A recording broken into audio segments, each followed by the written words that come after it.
فأعوذ بالله من الشيطان الرجيم بسم الله الرحمن الرحيم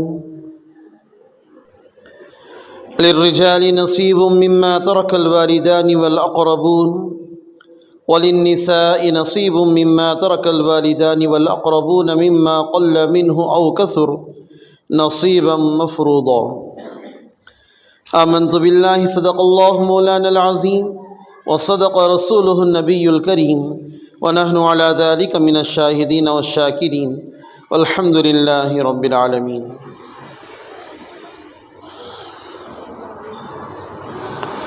محترم بزرگوں، عزیز دوستوں، اللہ کے لاڈلے اور پیارے بندوں،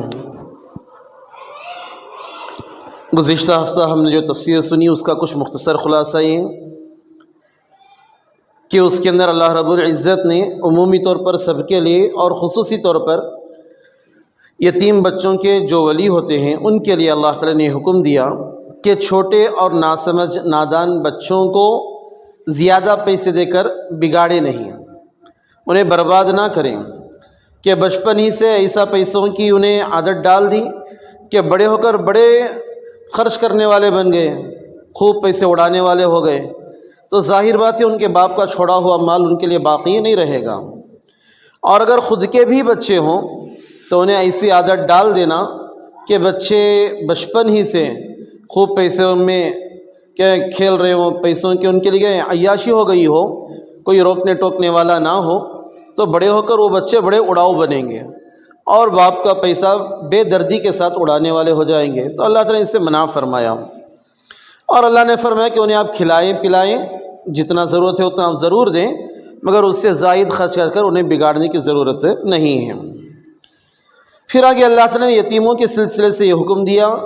کہ اگر آپ کے ماتحت کچھ یتیم ہیں اور ان کا مال بھی آپ کے پاس ہے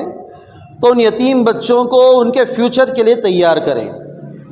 دیکھیں ان کا مال کس اعتبار سے، اگر مال و دولت ہے، کاروبار تجارت کرنی ہے تو بچپن ہی سے انہیں تجارت کے لیے تربیت دینا شروع کر دیں، انہیں اس کے لیے پڑھانا لکھانا ہو، لکھنا پڑھنا سیکھنا ہو، یا بزنس مین ان کا سیٹ کرنا ہو، یا خرید و فروخت کی اونچ نیچ باریکیاں معلوم کرنی ہو، تو اس بارے میں انہیں چالاک کریں اور انہیں دھیرے دھیرے کبھی کبھی آزماتے رہیں تاکہ آپ کو پتہ چلے کہ بھئی یہ لائق ہو رہا ہے نہیں ہو رہا ہے۔ اور جیسے ہی وہ بالغ ہو جائے اور اس کے اندر تھوڑی ہوشیاری، عقل مندی، سمجھداری آ جائے تو ان کا مال ان کے حوالے کر دیں۔ بالغ ہونے کے بعد اگر سمجھداری نہیں آئی تو فقہ حنفی کے اعتبار سے یہ حکم دیا گیا ہے کہ 25 سال کی عمر تک آپ ان کا مال اپنے پاس رکھ سکتے ہیں، 25 سال کے بعد ان کا مال ان کے سپرد کر دیا جائے گا۔ اور پھر اللہ تعالیٰ نے بے شمار احکامات اس میں بیان فرمائے کہ جب تک آپ مال آپ کے پاس ہیں، اگر آپ صاحب استطاعت ہیں تو اس مال میں سے اپنے لیے کوئی اجرت نہ لیں۔ اگر آپ مجبور ہیں خود اور اس یتیم کی کفالت میں، اس کی پرورش میں اور اس کے مال کی حفاظت میں وقت لگ رہا ہے تو تھوڑی بہت اجرت جو اس وقت مناسب ہوگی دستور کے موافق آپ لے سکتے ہیں۔ آج دیکھیں جو آیت آ رہی ہے، یہ آیتوں کے اندر اللہ تعالیٰ وراثت کے مسائل بیان کر رہے ہیں۔ زمانے جاہلیت اسلام سے پہلے ساری دنیا کے اندر تقریباً یہی ماحول تھا کہ اگر کوئی شخص مر جاتا تو اس کے مال میں جو تقسیم ہوتی ہیں، اس کے مال کو جو وارثین لیتے وہ وارثین ہوتے جو بڑے ہوں، طاقتور ہوں، مضبوط ہوں، چاہے وہ بچے ہوں یا کوئی دوسرے رشتہ دار۔ بیویوں کو، بیٹیوں کو، نابالغ بچوں کو، چاہے وہ مرد بچے ہوں یا لڑکیاں ہوں، لڑکے ہوں یا لڑکیاں، ان کو مال تقسیم نہیں کیا کرتے تھے، وراثت کا مال نہیں دیا کرتے تھے۔ عرب کے اندر بھی یہی حال تھا، بلکہ عرب تو یہ کہا کرتے تھے کہ وراثت کا حقدار وہ ہے جو گھوڑے پر بیٹھ کر دشمن کا مقابلہ کر سکتا ہو اور مال غنیمت جمع کر سکتا ہو۔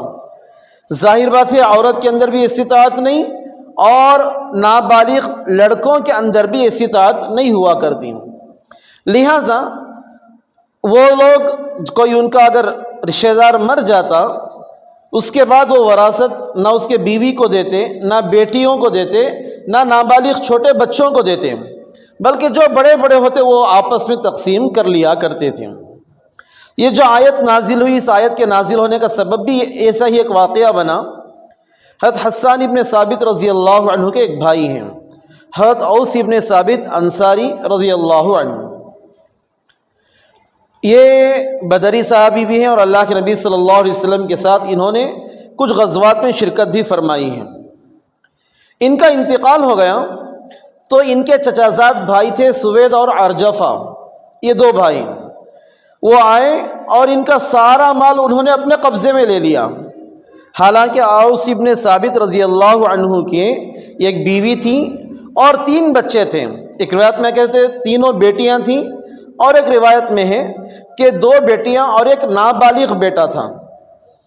اب سارا مال انہوں نے قبضے میں لے لیا، بہت زیادہ مال تھا، اور بیوی بچوں کو کچھ نہیں دیا۔ اب ان بیوی بچوں کے دن گزارنا مشکل ہو گیا، روز بروز غربت آتی جاتی تھی، پریشان تھے کہ بھئی کوئی کمانے والا نہیں، کہیں لا کر کوئی دینے والا نہیں، اور جو باغ تھا، جو مالیت تھی، سارا کا سارا انہوں نے اپنے قبضے میں لے لیا تھا۔ تو آخرکار یہ اللہ کے نبی صلی اللہ علیہ وسلم کے پاس آئیں اور آ کر عرض کیا کہ یا رسول اللہ، میں اوس ابن ثابت کی بیوہ ہوں، میرے شوہر نے بہت زیادہ مال چھوڑا ہوا تھا، وہ نہ مجھے ملا کہ میں اپنے گزر بسر کا کچھ سامان مہیا کر سکوں، نہ میرے بچوں کو نہ میری بیٹیوں کو وہ مال ملا ہے، بلکہ اوس کے جو بھائی تھے، چچا زاد بھائیوں نے اس مال پر مکمل طور پر قبضہ کر لیا،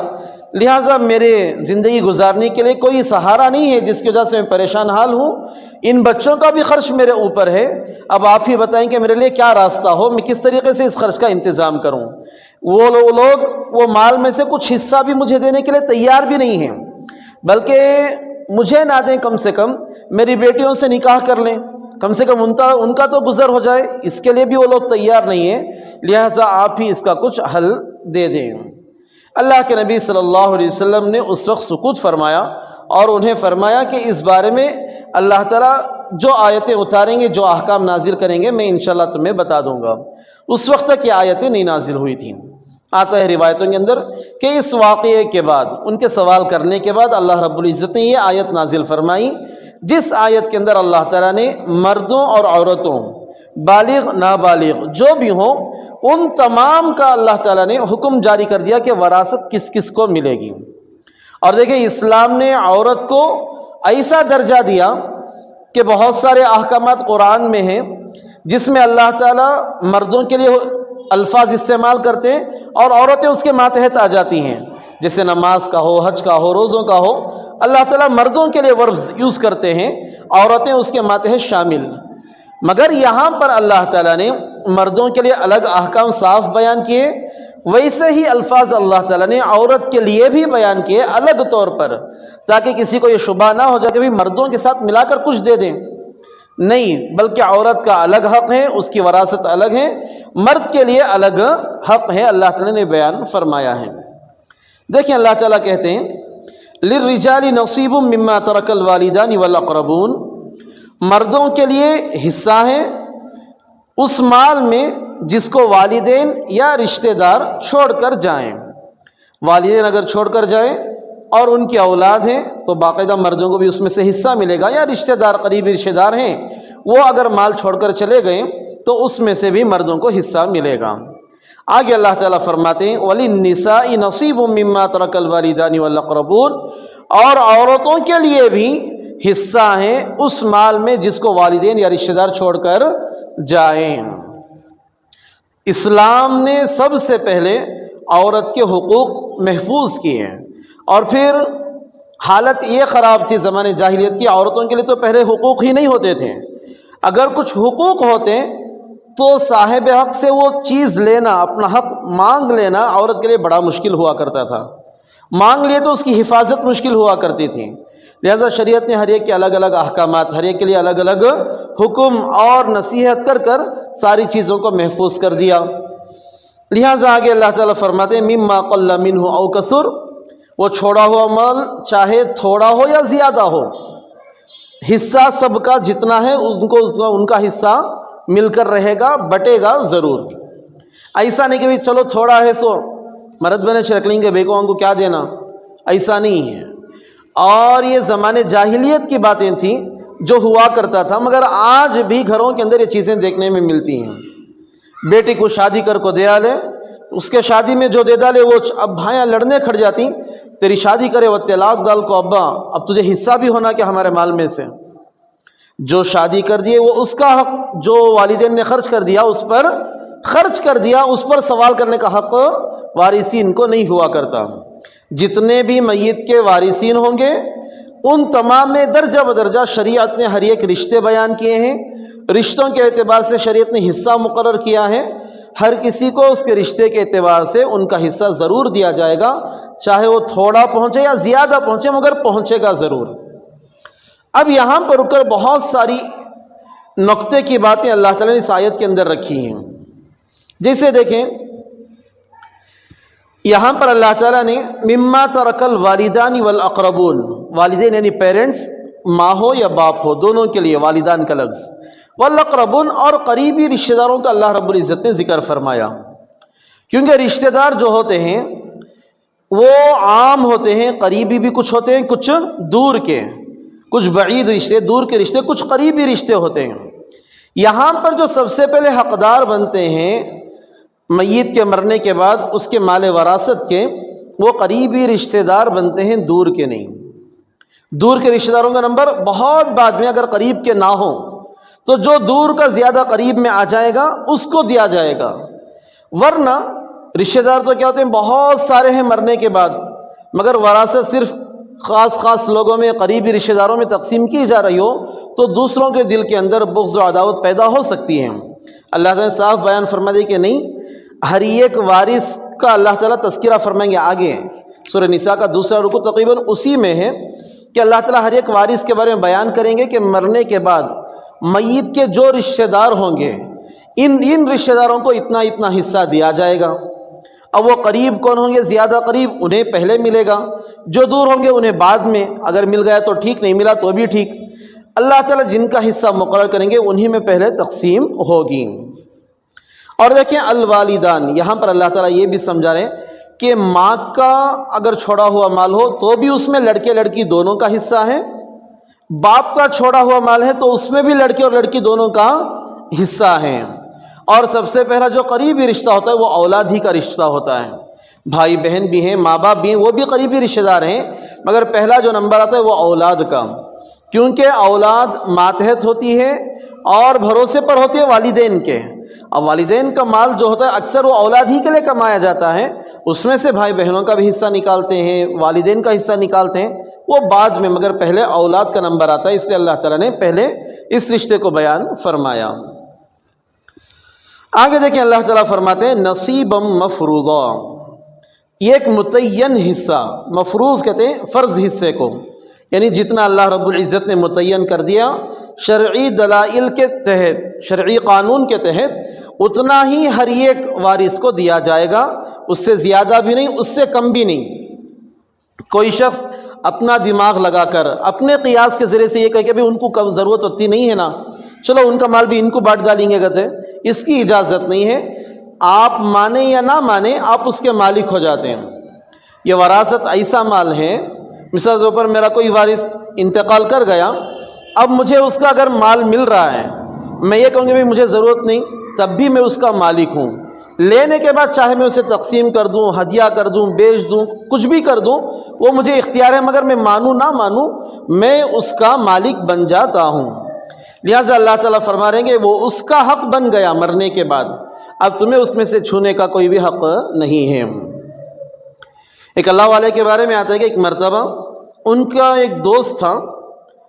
وہ دوست مرض وفات میں مبتلا تھے، تو یہ ان کی عیادت کے لیے گئے، جا کر بیٹھے بات کر رہے تھے، چراغ جل رہا تھا، بات کر رہے تھے، درمیان ہی میں ایسا ہوا کہ وہ جو دوست تھے ان کا انتقال ہو گیا۔ اسی وقت کہتے ہیں کتابوں میں لکھا ہے کہ ان بزرگ نے جو چراغ جل رہا تھا اس چراغ کو بجھا دیا، اور پھر اپنے پیسے دے کر کچھ تیل منگوایا، اور پھر چراغ دوسرا منگوا کر اس میں تیل ڈال کر سلگایا، سلگانے کے بعد لوگوں سے کہا کہ دیکھو یہ جو چراغ جل رہا تھا یہ اس کے پیسوں کا تھا، اس کے پیسے جیسے یہ انتقال ہو گیا اس کے سارے مال پر وارثوں کا حق بن گیا، اب اگر ہم اس چراغ کو استعمال کریں گے تو وارثوں کا حق ہم مارنے والے ہو جائیں گے، لہٰذا ہمیں یہ حق نہیں بنتا کہ ان کا مال بغیر اجازت کے لیں، تقسیم ہونے سے پہلے، کیونکہ ساروں کا حصہ اس کے اندر موجود۔ لہٰذا اس لیے میں نے اس کو بجھا دیا، یہ میرے پیسے کا تیل اور چراغ ہے، اب اس سے ہم روشنی کر کر سارا معاملہ ہونے تک، تقسیم ہونے تک ہم اسی کو استعمال کریں گے۔ تو یہاں تک باریکی ہے کہ چھوٹی سے چھوٹی چیز کے اندر بھی، مثال کے طور پر کہا کہ میت کے مرنے کے بعد اوپر چادر وغیرہ اڑائی جاتی ہے، اب تو مسجدوں میں پڑی رہتی ہیں چادریں، پہلے خریدی جاتی تھیں، کفن کے علاوہ اوپر ایک چادر ڈھانکنے کے لیے اڑاتے تھے۔ میت کے مرنے کے بعد وہ ایکسٹرا چادر جو اوپر کفن کے علاوہ ہے، کفن کے پیسے چاہے تو میت کے مال میں سے اٹھا سکتے ہیں، ایکسٹرا چیزوں کے لیے، غیر ضروری چیز کے لیے مال میت کے پیسوں میں سے اٹھانا اس کی اجازت نہیں ہے، اس کی اجازت نہیں ہے۔ اگر کوئی شخص اٹھا لیا تو اس کو لا کر پھر ورثہ کے لیے واپس کر دے گا، بھئی اس میں آپ کا حق ہے، جس طریقے سے چاہیں اس کو تقسیم کر سکتے ہیں۔ بہت باریکیاں ہیں وراثت کے اندر۔ الغرض اللہ تعالیٰ نے مردوں اور عورتوں کے لیے الگ الگ حصوں کا حکم کر دیا، اس کی تفصیل انشاءاللہ اللہ تعالیٰ اگلی آیتوں میں بیان فرمائیں گے۔ آگے اللہ رب العزت کہتے ہیں، دیکھو والدین اور رشتہ داروں کے ورثہ رہیں گے، ان کا مال ان کے درمیان تقسیم ہوتا رہے گا۔ اب ظاہر بات ہے جو قریبی رشتہ دار ہیں سب سے پہلے انہیں میں تقسیم ہوگا، دور کے رشتہ داروں کو تو ملے گا بھی نہیں۔ جو قریبی رشتہ دار زیادہ حقدار ہیں انہی کا وہاں پر حق رہے گا۔ اب کہتے ہیں اللہ تعالیٰ کہ جن کا حق ہے وراثت انہی میں تقسیم ہونی چاہیے، مگر بہت سارے رشتہ دار ہوتے ہیں جو حقدار تو نہیں ہیں مگر سامنے حاضر ہیں، ہو سکتا ہے اس کے خاندان کے کچھ یتیم بچے بھی ہوں، کچھ مسکین محتاج مجبور بھی لوگ وہاں پر موجود ہوں، تقسیم ہو جائے سارا خاندان جمع ہو جاتا ہے، بہت سارے لوگ جمع ہو گئے مگر سب میں بٹ نہیں رہا۔ اب ان لوگوں کی دل شکنی ہوگی، وہ لوگ کیا ہیں، بہت افسوس میں رہیں گے، ایک آس رکھے رہیں گے کہ بھئی اتنا مال ہے، تقسیم ہو رہا ہے، ہمیں بھی کچھ ملے گا، مگر اللہ تعالیٰ کی طرف سے ان کا کچھ حق نہیں رہے گا تو نہیں دیا جائے گا۔ اب اللہ تعالیٰ ان لوگوں کے لیے یہاں پر سمجھا رہے ہیں، وَإِذَا حَضَرَ الْقِسْمَةَ أُولُو الْقُرْبَى وَالْيَتَامَى وَالْمَسَاكِينَ فَارْزُقُوهُم مِّنْهُ وَقُولُوا لَهُمْ قَوْلًا مَّعْرُوفًا کہ دیکھو جب مال وراثت تم رکھ کر تقسیم کر رہے ہو، ظاہر بات ہے خاص لوگوں میں جو حقدار ہیں ان میں تقسیم ہوگا، تقسیم ہونے کے بعد اس بات کا خیال رکھو کہ جتنے لوگ حاضر ہیں ان میں جو بھی رشتہ دار ہیں ان رشتہ داروں کو بھی تھوڑا تھوڑا مال دے دو۔ یہ دینا مستحب، حکم واجب نہیں ہے، مستحب حکم ہے، اپنے مال میں سے ملا کر ان کے لیے تھوڑا دے دو، کوئی یتیم ہے تو اس کے لیے کچھ خرچ کر دو، کوئی محتاج ہے تو اس کو بھی کچھ دے دو، سب مل کر۔ اور اس میں ایک شرط یہ ہے کہ بالغ حضرات جو ہوں گے، وارثین جو بالغ ہوں گے وہ اپنے مال میں سے دیں گے، نابالغ کا مال نہیں لیا جائے گا چاہے اس کی اجازت ہی سے کیوں نہ ہو، نابالغ کا مال لینے کی اجازت نہیں ہوگی اس کی اجازت کے ساتھ بھی، لہذا بالغ حضرات اپنے مال میں سے کچھ دے دیں۔ اس کی حکمت بیان کرتے ہیں کہ اللہ رب العزت نے تمہیں اتنا سارا مال بغیر کسی محنت کے عطا کیا ہے، یہ اللہ کے فضل سے تمہارے مقدر میں آیا ہے، لہٰذا تمہارا یہ حق بنتا ہے کہ شکریہ کے طور پر کچھ صدقہ خیرات نکالو، کچھ رشتہ داریوں کا حق ادا کرو، ضرورت مندوں کو رشتہ داروں میں بھی تھوڑا تھوڑا تقسیم کر دو۔ اللہ تعالیٰ اسی کو بیان کر رہے ہیں۔ وَإِذَا حَضَرَ الْقِسْمَةَ أُولُو الْقُرْبَى اور جب تقسیم کرتے وقت رشتہ دار حاضر ہو جائیں، وَالْيَتَامَى اور یتیم لوگ ہوں، وَالْمِسْكِينَ اور وَالْمَسَاكِينَ اور وہاں پر محتاج اور مسکین لوگ ہوں، فَارْزُقُوهُم مِّنْهُ اس میں سے ان کو کھلاؤ، یعنی ان کے استعمال کے لیے بھی کچھ انہیں دے دو۔ وَقُولُوا لَهُمْ قَوْلًا مَّعْرُوفًا اور ان کے ساتھ بھلی بات کرو۔ بھلی بات کرنے کی ضرورت کیا یہاں پر سمجھاتے ہیں، یہ جو علم فرائض کہتے ہیں، جو وراثت کا علم ہوتا ہے اسے کہتے ہیں علم فرائض، یہ علم بڑا ڈیپ ہوتا ہے، اس کے بارے میں ہر کسی کو معلوم نہیں ہوتا۔ اب آنے والا ہر یہ کہ سمجھے میں بھی رشتہ دارشنا منجے کہیں کو نہیں مل رہا سو، تو لڑنے جھگڑنے کہیں کھڑا نہ ہو جائے، اپنا حق مانگنے نہ بیٹھ جائے، تو اس کو بھلے بھاتی سمجھاؤ کہ دیکھو شریعت نے جن جن لوگوں کا حق رکھا تھا ہم نے انہیں تقسیم کر دیا، اللہ تعالیٰ نے آپ کا حق اس کے مال میں نہیں رکھا ہے تو ہم کیا کریں، لہٰذا یہ ہماری طرف سے تھوڑا ہدیہ ہے، آپ رکھیں، آپ اپنا دل بھی چھوٹا نہ کریں۔ ان کے ساتھ بھلی بات کرنا ہے، اگر دے بھی نہیں سکتے، اگر دینے کا ارادہ ہی نہیں تو نہ دیں، مگر ان کے ساتھ اچھی بات کرنا چاہیے، لڑائی جھگڑا کرنا، انہیں جھڑکی دے کر بھگا دینا، بھیج دینا، اس کی اجازت شریعت نہیں دیتی۔ آگے اللہ تعالیٰ فرماتے ہیں وَلْيَخْشَ الَّذِينَ لَوْ تَرَكُوا مِنْ خَلْفِهِمْ ذُرِّيَّةً ضِعَافًا خَافُوا عَلَيْهِمْ فَلْيَتَّقُوا اللَّهَ وَلْيَقُولُوا قَوْلًا سَدِيدًا۔ اللہ تعالیٰ یہاں پر دوبارہ یتیموں کے بارے میں بیان کر رہے ہیں کہ یتیم مثال کے طور پر اگر میرے ماتحت ہیں، اللہ تعالیٰ سمجھا رہے ہیں ولی کو کہ یتیم بچوں کو اپنے بچوں کی طرح دیکھو۔ مثال کے طور پر تم ایسا سمجھو کہ اگر تم مر جاؤ، تمہارے بچے یتیم ہو جائیں، وہ کسی کی کفالت میں چلے جائیں، تو تم کیا چاہتے ہو کہ وہ شخص کس طریقے سے ان کے ساتھ معاملہ کرے؟ سمجھ میں آ رہی بات؟ تم اپنے بچوں کے لیے جو چاہتے ہو، جو پسند کرتے ہو کہ ان کا ولی، ان کا کفیل ان کے ساتھ ویسا معاملہ کرے، تم اپنے جو یتیم لوگ ہیں، رشتہ داروں کے یتیم ہیں، ان کے ساتھ ویسا معاملہ کرو۔ اللہ تعالیٰ یہ بات سمجھانا چاہ رہے ہیں اس آیت کے ذریعے۔ وَلْيَخْشَ الَّذِينَ لَوْ تَرَكُوا مِنْ خَلْفِهِمْ، اور چاہیے کہ وہ لوگ ڈریں کہ اگر وہ اپنے پیچھے ذُرِّيَّةً ضِعَافًا، کمزور یعنی بے بس اولاد، مجبور اولاد کو چھوڑ جائیں، خافوا علیہم، تو ان کے بارے میں ڈریں گے نا کہ ان کے ساتھ کیا ہوگا، اور امید رکھیں گے کہ ان کے ساتھ اچھا ہی ہو، تو اللہ تعالیٰ فرمائیں گے تم بھی تمہارے جو یتیم کفالت میں آ جائیں ان کے ساتھ ویسا ہی معاملہ کرو۔ فَلْيَتَّقُوا اللَّهَ وَلْيَقُولُوا قَوْلًا سَدِيدًا، بس تم اللہ سے ڈرو ان کے ساتھ معاملہ کرنے میں۔ وَلْيَقُولُوا، اور چاہیے کہ تم لوگ جب یتیموں کے ساتھ بات کرو، قَوْلًا سَدِيدًا، سیدھی اور موقع محل کے مطابق مناسب بات کرو۔ ایسا نہیں کہ میرے بچوں کے ساتھ جیسا پیش آنا چاہیے سوچ کر میں ہمیشہ ان کے ساتھ لاڑ پیار سے ہی بات کروں، جہاں پر ڈانٹنے ڈپٹنے کی ضرورت ہے وہاں پر بھی نہ ڈانٹوں، جہاں پر تنبیہ کرنے کی ضرورت ہے وہاں پر تنبیہ بھی نہ کروں، تو یہ تو ان کے ساتھ تو کیا دشمنی ہو جائے گی۔ جب ڈانٹنے کی ضرورت ہے تب ڈانٹنا بھی ہے، جب محبت کی ضرورت تب محبت بھی دینا ہے، جیسی بات موقع محل کے مناسب ہو اس طریقے سے ان کے ساتھ پیش آنے کا اللہ رب العزت نے حکم دیا ہے۔ قولاً سدیداً، سیدھی بات یعنی موقع محل کے حساب سے ان کے ساتھ بات کرو۔ آگے اللہ تعالیٰ فرماتے ہیں ان الذین یأکلون اموال الیتامی ظلما انما یأکلون فی بطونہم نارا وسیصلون سعیرا، کہ بے شک جو لوگ یتیموں کے مالوں کو ناحق کھا جاتے ہیں یعنی ہڑپ کر بیٹھتے ہیں، اللہ رب العزت فرماتے ہیں انما یأکلون فی بطونہم نارا، وہ لوگ اپنے پیٹ میں انگار کھا رہے ہیں۔ وہ لوگ جو کھا رہے ہیں ظاہر اعتبار سے یتیم کا مال ہے، کھانا مطلب کھانا ہی نہیں، استعمال جو کچھ بھی ہو۔ عرف میں کیا ہے، مال کھانا لفظ استعمال ہوتا ہے، مال کھانے سے صرف کھانا ہی مراد نہیں، ہڑپنا جس طریقے سے کہ بھی استعمال کرنا ہو۔ تو وہ لوگ جو استعمال کر رہے وہ آگ کے ڈھیلے ہیں، قیامت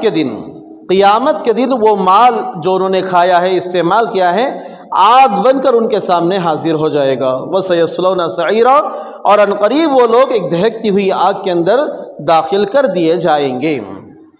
اللہ تعالیٰ یہاں پر سمجھائیں، دیکھیں قرآن مجید کے اندر الگ الگ چیزوں کو اللہ تعالیٰ نے بیان فرمایا۔ مثال کے طور پر نیکی کے کام،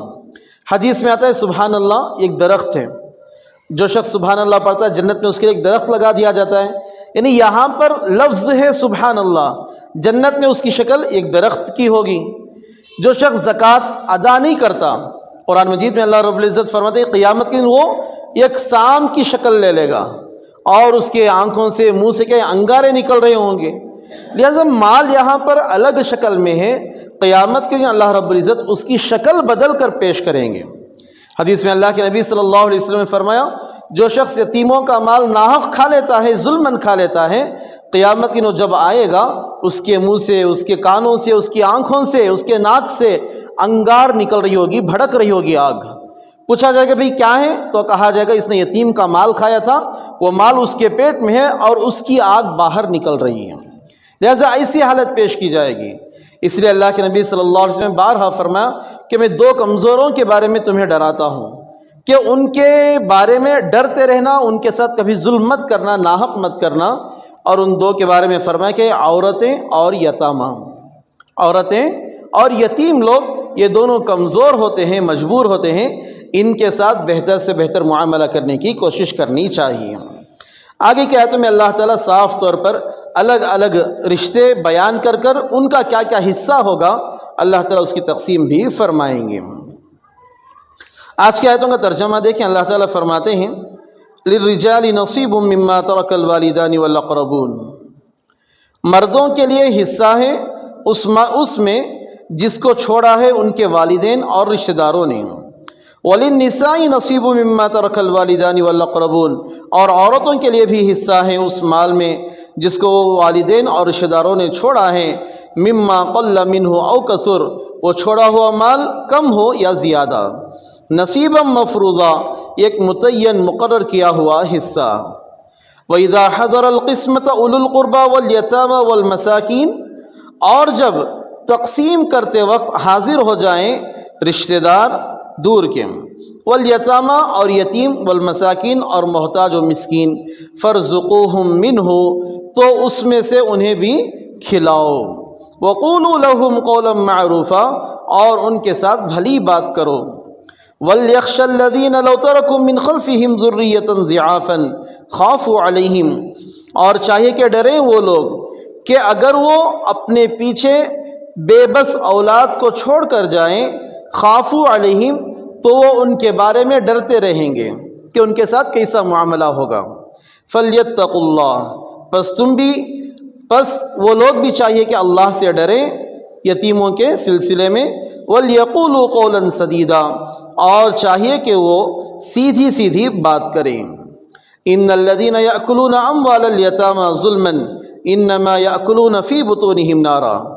بے شک جو لوگ یتیموں کے مال کو ناحق کھاتے ہیں، انما یأکلون فی بطونہم نارا، وہ اپنے پیٹ میں جہنم کے انگارے بھر رہے ہیں، کھا رہے ہیں۔ وَسَيَصْلَوْنَ سَعِيرًا، اور عنقریب وہ لوگ دہکتی ہوئی آگ میں پہنچ جائیں گے۔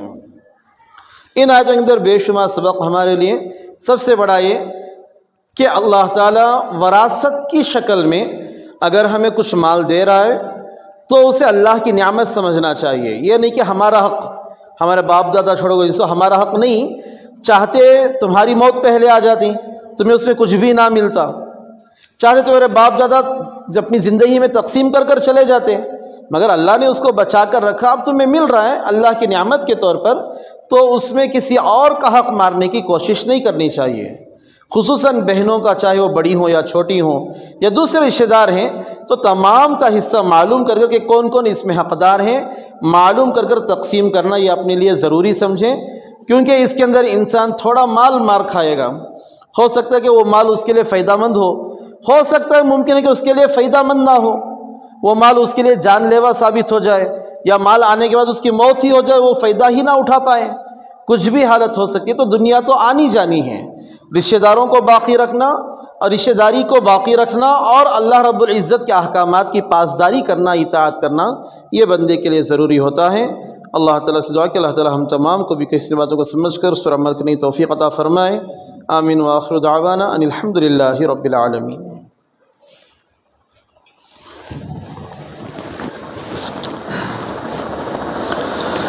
الحمد للہ رب العالمین، الصلاة والسلام علی سیدنا محمد وعلی آلہ واصحابہ اجمعین۔ یا رب لک الحمد کما ينبغی لجلال وجہک وعظیم سلطانک، لا الہ الا انت سبحانک انی کنت من الظالمین، وإلہکم الہ واحد لا الہ الا هو الرحمن الرحیم۔ اللہم ارحمنا بالقرآن العظیم، اللہم انفعنا بالقرآن العظیم، اللہم ارفعنا بالقرآن العظیم، واجعلہ لنا اماما ونورا وہدا ورحمہ، اللہم ذکرنا منہ ما نسینا وعلمنا منہ ما جہلنا،